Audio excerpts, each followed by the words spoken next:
France, on n'est pas acteur si on n'a pas été photographié par les studios d'Harcourt. L'acteur d'Harcourt est un dieu. Il ne fait jamais rien, il est saisi au repos.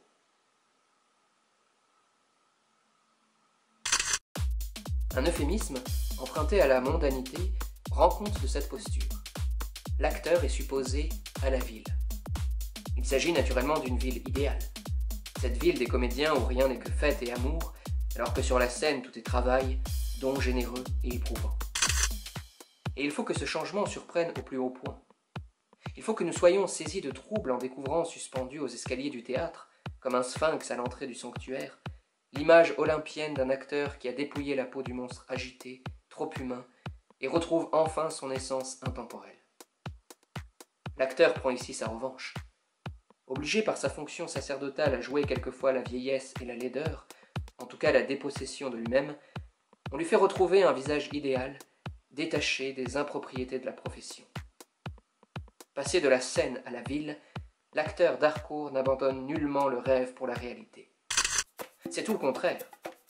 Sur scène, bien charpenté, osseux, charnel, de peau épaisse, à la ville, plane, lisse, le visage foncé par la vertu, aéré par la douce lumière du studio d'Harcourt. À la scène, quelquefois vieux, tout au moins accusant un âge, à la ville, éternellement jeune, fixé à jamais au sommet de la beauté. À la scène, trahi par la matérialité d'une voix trop musclée comme les mollets d'une danseuse, à la ville, idéalement silencieux, c'est-à-dire mystérieux, plein du secret profond que l'on suppose à toute beauté qui ne parle pas. À la scène, enfin, engagé par force dans des gestes triviaux ou héroïques, de toute manière efficaces, à la ville, réduit à un visage épuré de tout mouvement.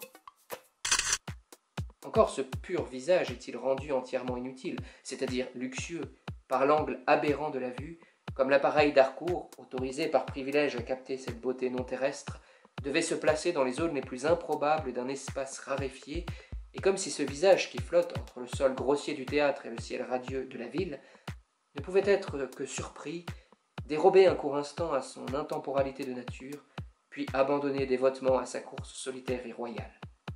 Tantôt plongé maternellement vers la terre qui s'éloigne, tantôt levé, extatique, la face de l'acteur semble rejoindre sa demeure céleste dans une ascension sans hâte et sans muscle. Au contraire de l'humanité spectatrice qui, appartenant à une classe zoologique différente et n'étant apte au mouvement que par les jambes et non par le visage, doit regagner à pied son appartement. Il faudrait bien un jour tenter une psychanalyse historique des iconographies tronquées. Marcher est peut-être, mythologiquement, le geste le plus trivial, donc le plus humain. Tout rêve, toute image idéale, toute promotion sociale supprime d'abord les jambes, que ce soit par le portrait ou par l'auto. Réduites à un visage, à des épaules, à des cheveux, les actrices témoignent ainsi de la vertueuse irréalité de leur sexe. En quoi elles sont à la ville manifestement des anges, après avoir été sur scène des amantes, des mères, des garces et des soubrettes.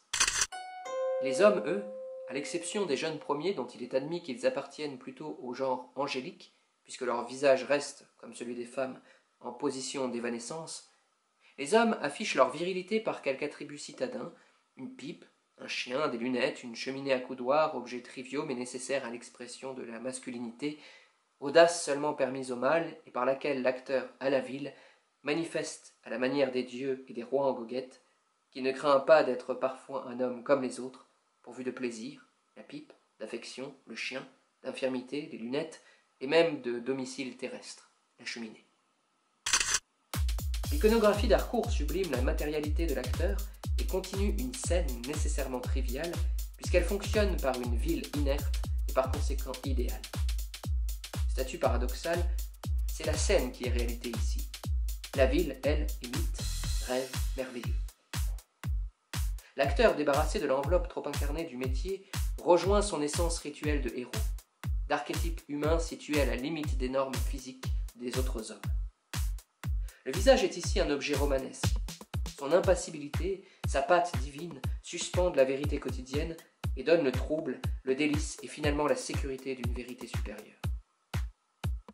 Par un scrupule d'illusion bien propre à une époque et à une classe sociale trop faible à la fois pour la raison pure et le mythe puissant, la foule des entr'actes qui s'ennuient et se montrent déclare que ces faces irréelles sont celles-là même de la ville et se donne ainsi la bonne conscience rationaliste de supposer un homme derrière l'acteur.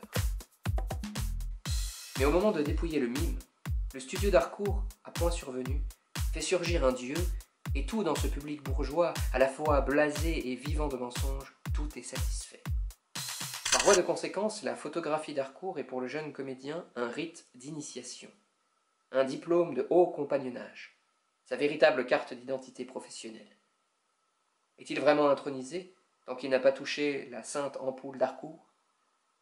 Ce rectangle où se révèle pour la première fois sa tête idéale, son air intelligent, sensible ou malicieux, selon l'emploi qu'il se propose à vie, c'est l'acte solennel par quoi la société entière accepte de l'abstraire de ses propres lois physiques et lui assure la rente perpétuelle d'un visage qui reçoit en don, au jour de ce baptême, tous les pouvoirs ordinairement refusés, du moins simultanément, à la chair commune.